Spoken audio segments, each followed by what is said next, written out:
ছাত্ৰীসকল সেইদিনা মই তোমালোকক কেনেকৈ নেগেটিভ কৰে তাৰ বিষয়ে কৈছিলোঁ that day I taught you how to do negative. There were 24 helping verbs in English grammar. তোমালোকে জানা ইংৰাজী ব্যাকৰণত 24টা হেল্পিং ভাৰ্ব আছে আৰু এই 24টা হেল্পিং ভাৰ্বৰ বিষয়ে তোমালোকক ক'লো যদি এই হেল্পিং ভাৰ্ব যিকোনো এটা তোমালোকে সেন্টেন্সত পোৱা তেনেহলে ইয়াৰ পিছত নট যোগ কৰিলে সেই সেন্টেন্সটো নেগেটিভ হ'ব আৰু তাতে কথা এটা মই লুকিয়াই দিছিলোঁ যে যদি সেন্টেন্সত হেল্পিং ভাৰ্ব নাথাকে তেনেহলে কি কৰিবা তেনে please mind on the whiteboard তোমালোকে বোৰ্ডখনলৈ লক্ষ্য কৰা I will write a sentence মই এটা বাক্য লিখিম I will write a sentence মানে in future tense কৈছো I will write মই লিখিমে say I will here I will not I shall ইয়াত মই shall ব্যৱহাৰ কৰা নাই কি কৈছো will এটো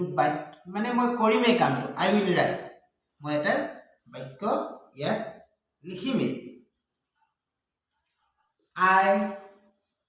go to school.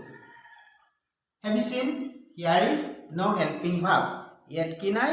সহায়কাৰী ক্ৰিয়া মানে helping verb auxiliary verb নাই তেনেহলে কি কৰিবা what will you do তুমি কি কৰিবা please mind at first you have to take do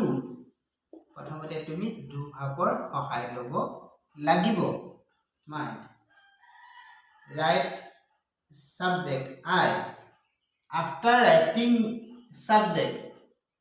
okay after writing subject to লিখাৰ পাছত please insert do ইয়াত do to বহাই দিয়া after do you have to add মানে তুমি যোগ কৰিব লাগিব লগাই দিব লাগিব do not to লগাই দিব লাগিব হৈ গল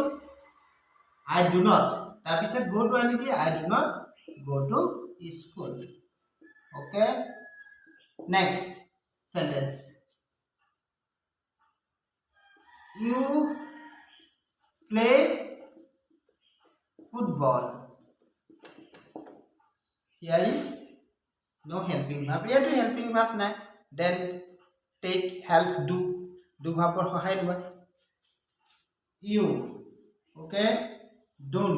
you don't play football মই তুমি football নেখেলা you don't play football okay very easy next sentence please my football have you seen here is s end of the verb তুমি দেখিছানে ইয়াৰ ভাৰ্বটো হেকত কি হৈ আছে s যোগ হৈ আছে তেতিয়া তুমি কি কৰিবা what will you do